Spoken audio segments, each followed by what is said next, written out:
Welcome to the intersection of technology, cybersecurity, and society. Welcome to ITSP Magazine. Knowledge is power, now more than ever.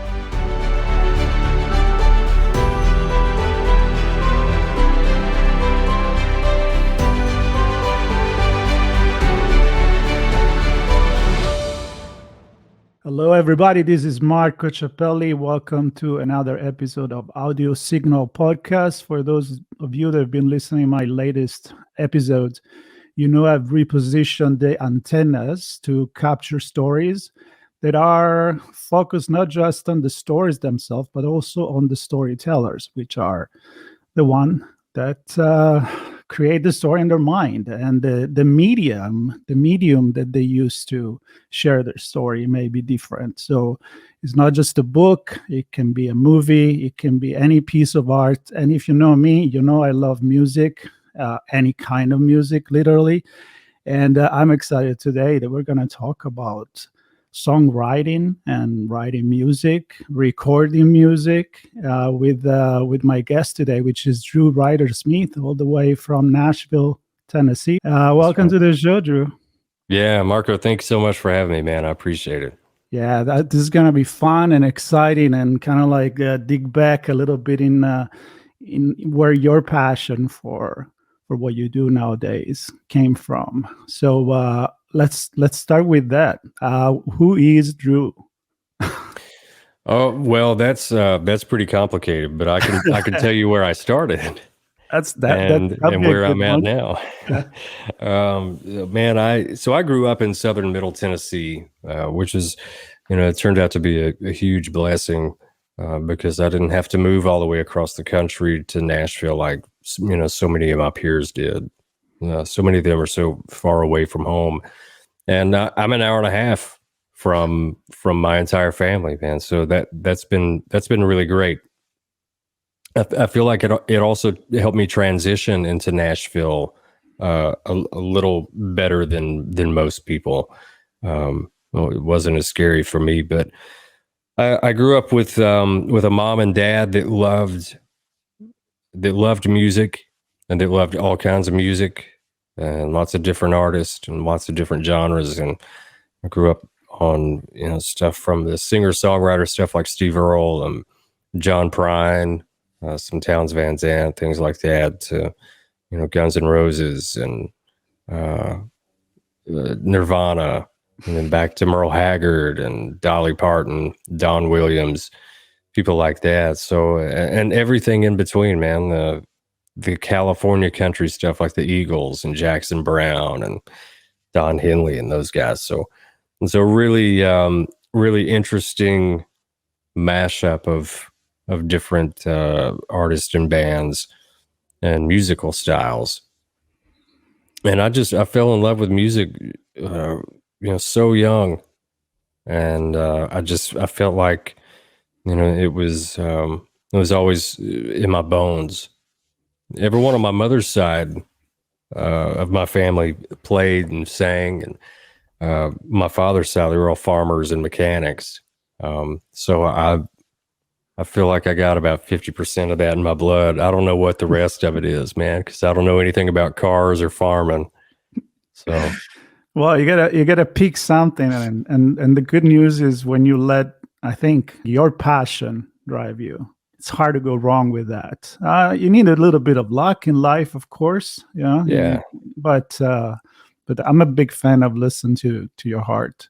So, did you pick up like an instrument right away, or because I love music, but I wouldn't get on stage with my guitar or keyboard, even if I play around a little bit, but I do love music. I love, sure. Yeah. I mean, some of the bands, I was born in 1969. So the 70s, 80s, Guns N' Roses, seen them, I think 6 times.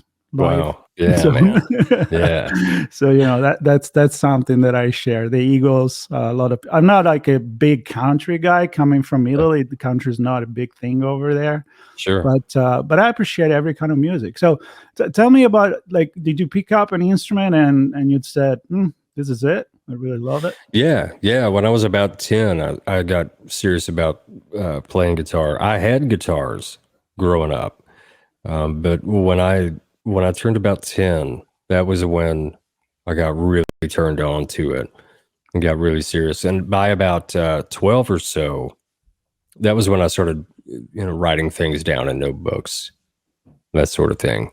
It's when I got really interested in writing songs, and I've not improved any at all since 12 years old. I don't feel like, but I just keep showing up. All right. Well, that's the thing. If it comes natural, that's a good thing. Yeah. A lot of people are really good technically speaking, and other people are really good in putting something out there. I don't know if you agree with that, but Yeah, for sure. Yeah. Right. I mean, some musicians Yeah. are, wow, technically you're unbelievable, but I kind of don't feel it. You know what I mean? Yeah, for sure. Yeah. So tell me about the songwriting process, because I mean, obviously writing music, it's also a way to tell a story. So we're going to go there too, but let's start with the writing itself, because a lot of people, they got other writers' thoughts and then they sing that, or somebody in the band is not everybody participated to the composition of the song, right? So you find yourself playing somebody else's music, singing somebody else's song. But when you write your own, it's a different story. So how do you do that? What's the process there? Man, my process is, I mean, for years I wrote by myself until I moved to Nashville. And when you move to Nashville, you kind of end up in a way, and not in a negative way at all, but in a way, you're kind of forced into co-writing with other people, which is it's a really great thing. Man, I really love it. I love co-writing. I've always loved co-writing, and have become, I came to love it much more than just sitting down and writing by myself. So much so that there was a long period of time when I never wrote anything by myself. I saved everything for my co-writes. So, the process is that you show up with one or two other guys in a room, usually guys that, are also in publishing deals, and you connect and you sit down and you throw around ideas for half an hour or so. And once you land on one that everyone unanimously feels like is a good choice for the day, then, you just dive into it. A lot of people ask about, did the lyrics or the music come first? And that's a common question that I get. And yeah, for me, that's my question too. So go for it. Yeah, they, usually it's just the idea first, and then, from there, if your idea is a line, I mean, this is super simple, but like Mary Had a Little Lamb, if that's your hook, if that's what you're going with, and that's your title, that has a cadence to it. Mary had a little lamb.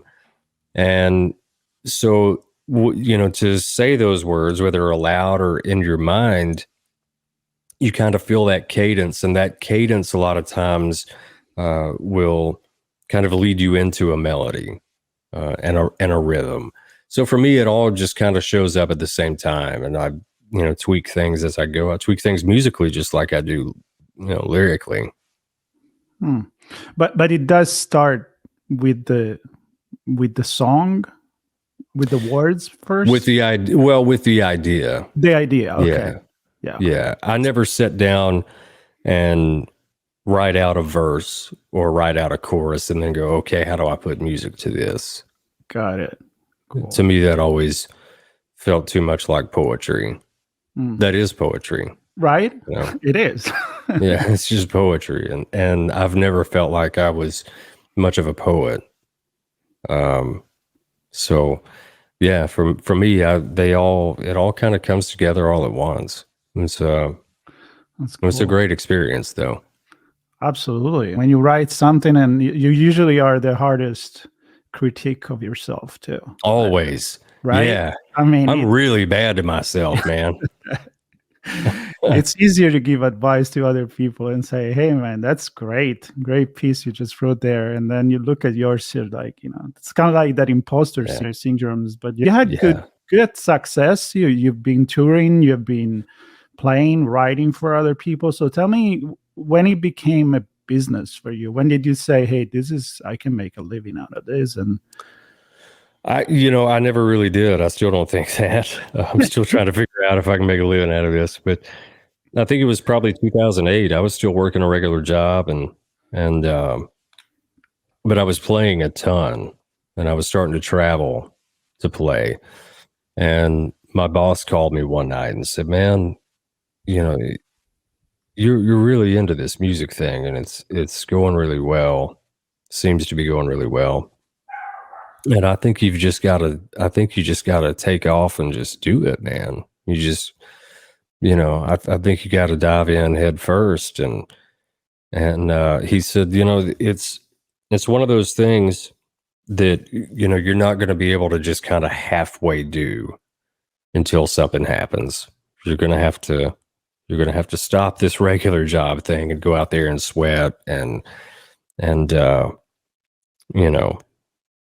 wonder how you're going to pay your bills for a while, kind of bleed for it.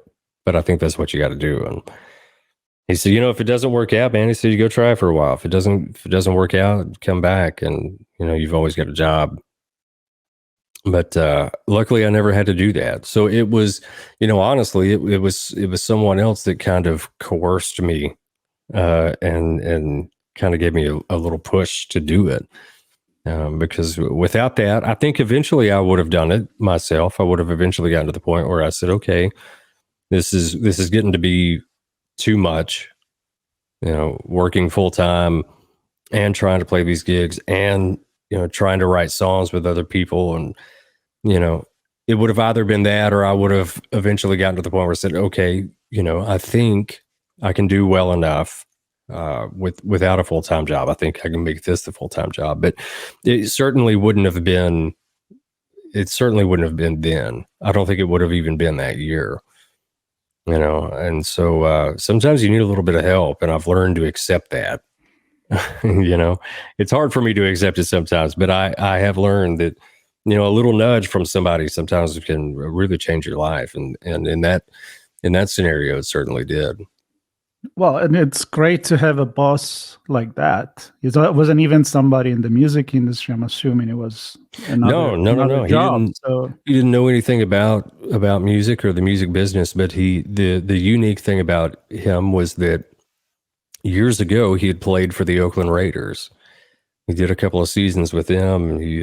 I think he blew out, one of his knees, got an operation, did rehab for that. Got back on the field, was killing it, and then blew out the other knee. Right. And he, at that point, he said, okay, I think that's probably going to be the end of this NFL career. But the guy understood the 1 in a million chance. He got that. And so that was a unique position for him. And so it ended up being a unique position for me, is that I could hear it from a guy that actually went out there and did that 1 in a million job. And, again, due to injuries, he wasn't able to live it for very long, but man, he got to do it. And, that's a huge thing. So it was much more believable coming from him than, if Uncle Larry would have called me or something. Right. You thought he was much more objective maybe than a family member or a girlfriend or whatever. Yeah, for sure. But he certainly did understand the struggle and say, you got to give it a chance. That's pretty much it. Yeah. Have you had some metaphor in speaking? I'm going to use a metaphor, like injuries in your initial career that you almost gave up. Yeah. I think the hardest part for me is when I'm between publishing deals, because you're going to sign usually a 1 to 3 year deal, but there's an option at the end of each year. And so anytime I sign a new contract, I go, okay, well, I've got 364 more days before I'm potentially out of a job. You know, it's like the countdown starts immediately for me. Mm. And then the closer to that year mark that I get, you know, the more nervous I get about it.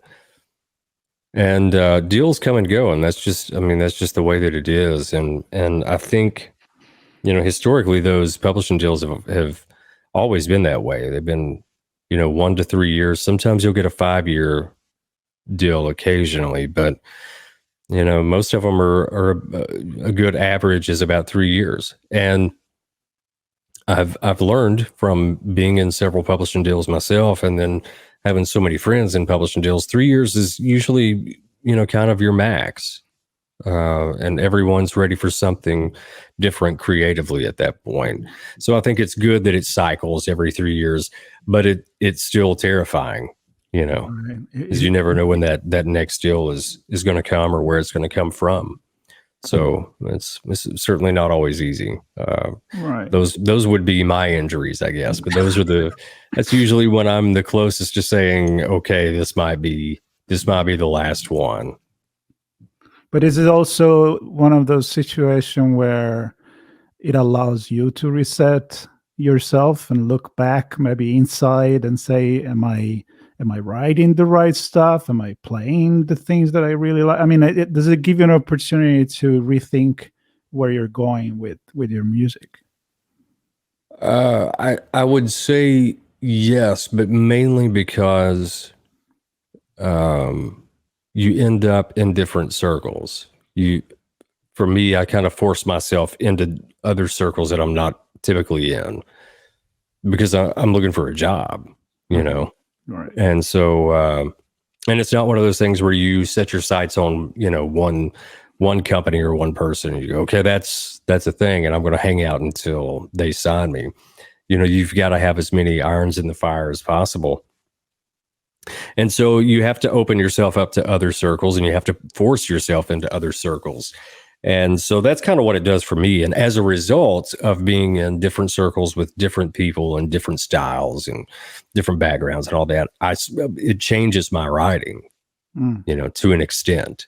There's still a lot of me in there, but, you know, you're always picking things up from other people. And that's one of the fun things about songwriting is you're constantly learning, and you're constantly, you know, taking pieces of other people, just like you're giving, you know, pieces of yourself. So in that way, it certainly changes what I'm doing. Yeah. I like that what you said, that you have to put yourself out there and change the environment to get inspiration and challenges, right? So I'm curious to know ways that you find your inspiration the most. Do you write about things that happen to you? Do you write about things that happen to others? Maybe you watch a movie, you read a book. I mean, what is like your all secret? of those things? All of it? Yeah, all of those things. I I tell this story occasionally. I was at a Starbucks one morning. It's been years ago. I think I was pretty fresh into my first publishing deal. And I would stop at this Starbucks in Green Hills here in Nashville every morning. And I'd sit outside and smoke and drink my coffee before I went in. And so I go outside one day and sit down at one of the little tables, and like the table next to me, there was a couple there that were breaking up. And so I was like, well, I mean, they're not being quiet about it. I didn't know they were going to break up. So it's, you know, I'm not eavesdropping. So but I sat there and listened to these people break up. And I think I probably, you know, I'm sure 3 or 4 different songs came out of that probably over the next, you know, couple weeks or so, just from being in that energy and in that space. Right. So yeah, I'll pick it up anywhere I can get it, man. Newspaper or eavesdropping, whatever. I guess you didn't credit them on the songwriting. I did not. No. They never know they are in 3 songs. That's right. That's exactly right. I love that. I love that. Listen, I know that you do other things. I have a few notes that I have from you and from looking at your website and your biography. You songwriting, musician, but also engineer and producer. Now, I'm in LA. I've been here for 20 plus years. So I've met a few musicians here. Some made it, some didn't, but they're still amazing. They play in the local, pub down at the beach in the South Bay. Yeah. And you wonder why they never did it. So there are certain things that I feel like things have changed. That's where I'm going right now. You kind of need to be a little bit of a chameleon, but you also need to put yourself out there. And how did doing other things like, being a producer, I think you have a recording studio as well. You've worked there. Yeah, well, I think you just nailed it when you said chameleon. I think that, man, the ultimate guide to success is to be able to be a chameleon. Remain yourself, but be able to chameleon into other situations. I came about the recording and the producing and all that completely by accident. The quick version of that is that I bought Pro Tools and had a friend of mine, IT guy, that built me a system specifically for it. This is years ago. I was in my first writing deal, and I got a mic and an interface and all the things.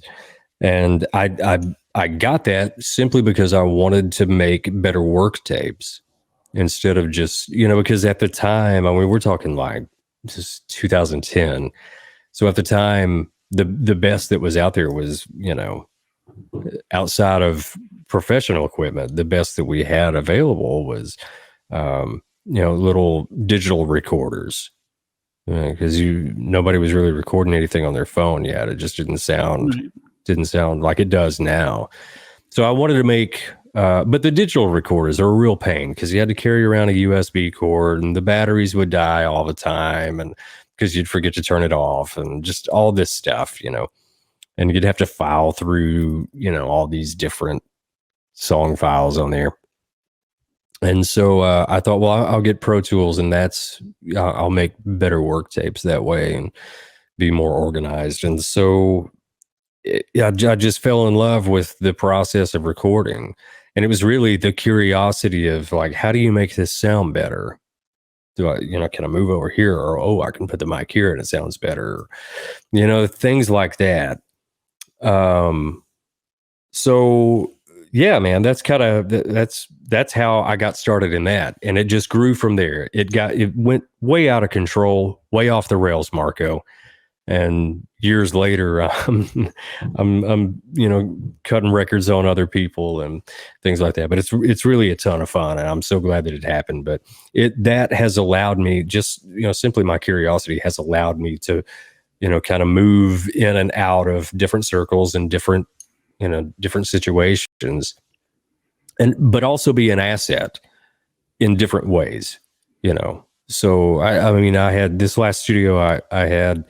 On Music Row, there were a few different studios in there, and the guys that I was renting space next to, they all knew me as a songwriter. But then once I started renting out that space, they found out that I mix and that I record and I produce and all that. And so they go, man, we just cut these tracks over, blah blah blah, and we need them mixed like Thursday. and this guy just, he's got a family emergency or whatever. Can you mix it? And I go, yeah. And then they would just start pitching me their demos to mix, And so it's things like that. And through that, I meet other people that I'm not writing with. And so now I'm writing with that person, So, man, being able to do more than just one thing is, if you can manage it well, then, it's certainly... It certainly give you a leg up. Yeah, I agree with that. And it kind of, if you keep it gravitating all around the same area, obviously that's the key. You don't want to go do something completely different and out of your zone, because that's not going to come back to you as a connection or an opportunity. Yeah, it doesn't really do me any good to sell ice cream as a side hustle, Well, you may get a good idea for a song, maybe. I mean, yeah, it could happen. And I do love ice cream. There you go. That's your next song, I guess. But yeah, it's, to keep it all relative, I think is the takeaway from that. Yeah. And it's good for me too, man, because doing the artist thing, I love doing that. I love to perform. A lot of times when I'm performing, I'm thinking about either mixing or producing or writing. And when I'm producing another artist, I'm thinking about I want to write more, you know. Right. And when I'm mixing, I'm thinking about, whatever. And it's kind of using, these different parts of the brain, but it's all still musical. So Yeah. I've been really blessed. Yeah. I like that. And I think a lot of people need to be more open for these things, because if you never know where the inspiration is going to come from or the next opportunity. And you said something, and I'm curious about the Nashville, because first you said that when you got there, you had to start co-writing, almost like if it's a rule, it's an unwritten rule, but you have to do it. And now you're talking about being on Music Row and collaborating with other people. So in my mind, I'm picturing this extremely collaborative environment. Instead of being competitive, it's collaborative, which may make a huge difference for an artist. Yeah, for sure. Yeah, it's funny. I mean, people a lot of times will, when they ask about it, they say, "Well, I guess it's really competitive there," and it's like, no, it's really not, man. I mean, you would think that it would be. We all have the same goal, so you would think that we would all be trying to, but especially now with the ability to distribute music on your own, without a label and without anything else, and as open as the world seems to independent music, to me, it's just not a competition. But even before that, man, like it never felt like a competition. As competitive as it got was, you wanted to write a better song than the guys in the room next to you, Which is a good competition. It just made you better. It is, yeah. And the worst that comes out of that is that they try to beat you the next day. Yeah. And it's the same thing when I go to a writers round, which I don't go to nearly as many as I should these days. But to this day, man, even with the success that I've had, when I go to a writers round and I hear somebody play a great song, it makes me want to go home and write something as good or better than that. Yeah. So it inspires me in that way. Yeah, I love that. You mentioned nowadays you can pretty much do music and put it out there. So I know things have changed. When I talk to authors, same thing. You don't necessarily need the record deal. You don't need the book deal. You could go the other way around. Yeah. Go on TikTok, social media. I mean, we see a lot of stories of people that just became famous because of that. So I'm curious for you to know from you that you had an experience, let's say, prior to maybe what it is now. So maybe 10 years ago, 15 years ago or more. Is the music industry, in your opinion, changed for the better in terms of opportunity for younger artists, independent? I don't know, man. You have no idea. I don't know. I don't know, man. Did it change you though? Yeah. I think so. I think it probably changed all of us in some shape, form, or fashion. Because it was like, all right, for songwriters, and I've seen guys have this conversation. I've not really been in this situation, but I have seen other guys in this situation where they go, okay, well, I'm supposed to write with this guy on Tuesday, and he just signed a deal with Sony. So he's like the new kid on the block, but he's on Sony. It's a huge label, right?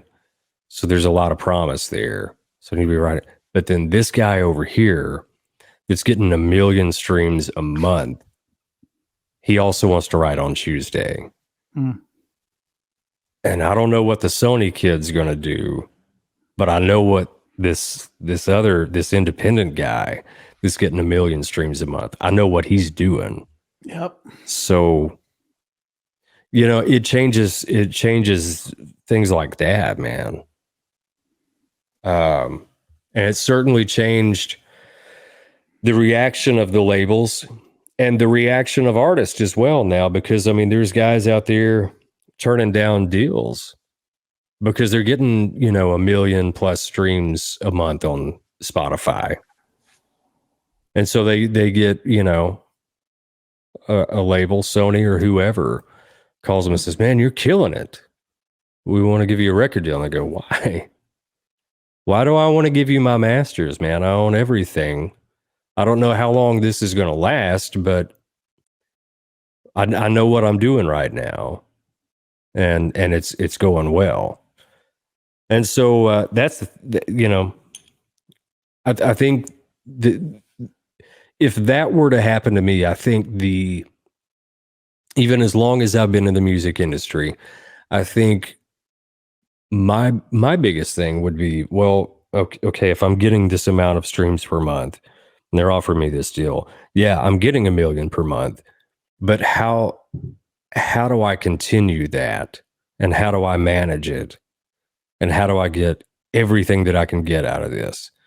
So tour dates and merch and, music videos and, further distribution and better promotion, radio promotion, all these things. Like, it's at some point you get to the point where you'd have to build a label around you, because you need somebody that's doing merch. If you're doing that well, you're going to need somebody doing your merch. You're probably going to need a tour manager. You're going to need an agent.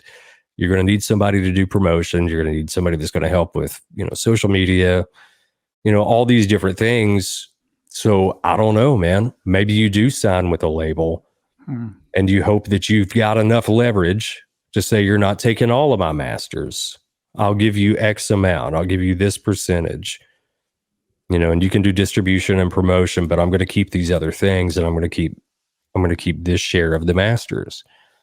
So it's just, it's kind of a difficult, it's a difficult place to be kind of for everybody.